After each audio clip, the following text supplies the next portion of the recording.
जालना गुन्हे शाखेच्या पोलिसांनी अपहरणाचा कट उधळलाय। खंडणीसाठी शाळेत जाणाऱ्या मुलांचे अपहरण केले होते। पोलिसांनी केवळ 6 तासात आरोपींच्या मुसक्या आवळल्या। मुलांच्या वडिलांकडे 5 कोटींच्या खंडणीची मागणी करण्यात आली होती।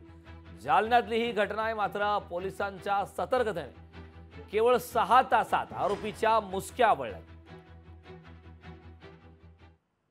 त्यावेळी आरोपी मुलाकडून वडिलाकडून पैसे घेण्यासाठी आले।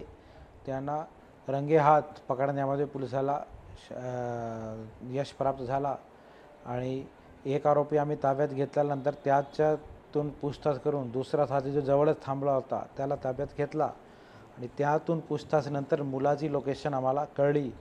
लगेच तिसरी टीम आमची तिकडे जवळच होती। तिने जाऊन तिसरा आरोपी आणि विक्टिम मुलगा त्याला रेस्क्यू केला। एकूण 3 आरोपी आतापर्यंत आम्ही याच्यामध्ये ताब्यात घेतलेले आहे। त्यांच्या गंभीर सेक्शनमध्ये गुन्हा सदर बाजार पोलीस स्टेशन येथे दाखल केलेला आहे।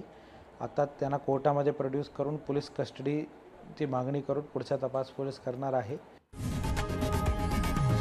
लोकशाही मराठी ऐका, पहा, जागरूक रहा।